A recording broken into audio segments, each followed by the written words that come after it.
Eric Avignon was just talking about shelters. You actually got to stop by one of our area shelters. Tell us about that visit. Sure, it was great. I mean, first, it was really cool because the first people that you saw, as much as I love the Red Cross volunteers and totally love them, but it was the National Guard. So they were there at the door, which was really neat, you know, because I haven't really seen that since Hurricane Katrina. And which one did you visit? Andrew Robinson. Okay. And so, you know, they were standing there and they were like, welcome, ma'am. No and, kidding. you know, they didn't know who I am, obviously, right? You know, and they're like, welcome, ma'am. And then they escorted me down and they took me to the Red Cross registration table. And again, they don't know who I am.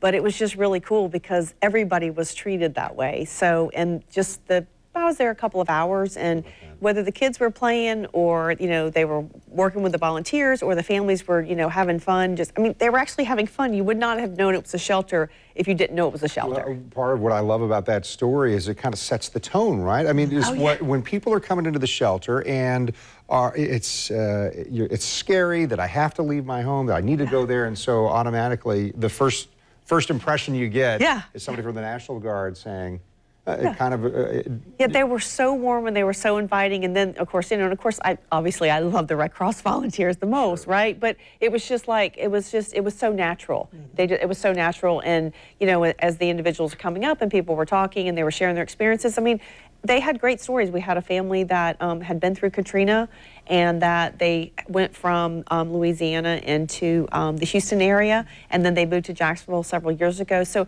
everybody has a story, everybody has an experience, and that's probably the best part is learning their experiences and not only learning what they experienced, but also understanding that for that moment, they're connecting with the other people in that room. Now, how is the transition? How does this happen? Everybody who are in shelters now have evacuated their homes. Yeah.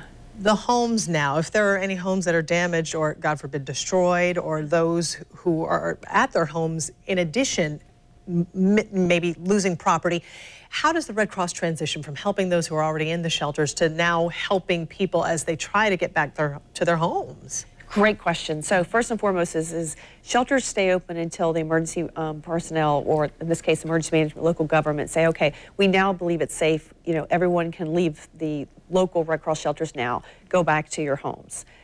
If we still have individuals like what you're talking about that have damage or that we require sheltering, then we would move it to another location, because obviously we're in schools and the goal is to get people out of the schools and into another. So we would then seek other places that we, you know, churches, community centers that we use that would be what we call post-sheltering. So any families that would then have damage to their home and would not be able to go back to the home, then they would be going into that second phase of sheltering.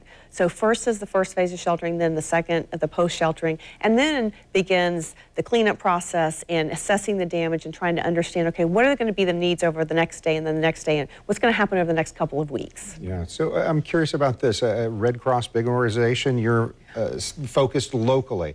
Are you in contact with folks in other parts of the state? Obviously, this is a statewide event as Hurricane Irma comes roaring up now the West Coast. Another great question. So yeah, so we're on a conference call, you know, a couple of times a day, and so understanding where everybody is, but also, you know, right here locally, although we're part of Northeast Florida, when you add us from a regional perspective, we go from Jacksonville all the way to Pensacola. So we have a little over 100 shelters open just in that half state. So, and then the rest of the state, we have about 280, 250 shelters. So we're constantly in communication, and we're sharing resources, we're sharing people, and so, you know, expertise and knowledge, but also the resources, whether it's emergency response vehicles, physical supplies, or even the physical volunteers. I'd like to ask another question, if that's all right. So you talked volunteers. We know in the last couple of days, the governor's been saying, hey, we need volunteer nurses.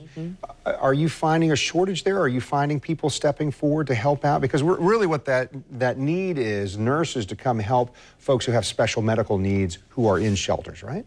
Well, sometimes. I mean, sometimes it's that simple, but it's also not knowing the scope and size of what's going to happen. So anytime you have large populations of people going to be together, then you have issues that arise. We don't know how long people might be in shelters in certain areas, depending on the level of damage. So they make those decisions based on not only the populations of the shelters, but also what they anticipate afterwards, because it's not always just what's going on in the shelters, it's also what's going to happen after that.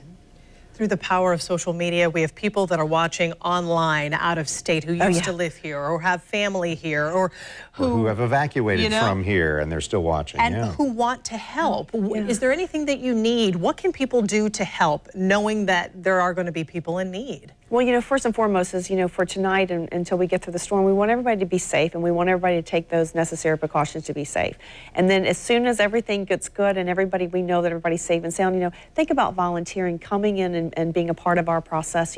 One of the beautiful things about the last couple of days is people really wanting to come in. They've been volunteering. We have some of those volunteers right now that are in shelters right here in this local community.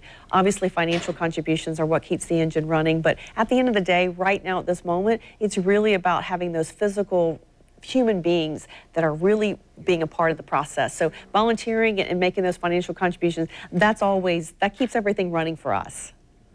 All right, Christian Smith with the Red Cross of Northeast Florida. Thanks so much for joining us. No, thanks for having me. Yeah, and Christian knows that we're going to keep coming to her and talking about what's happening, so thank you very much.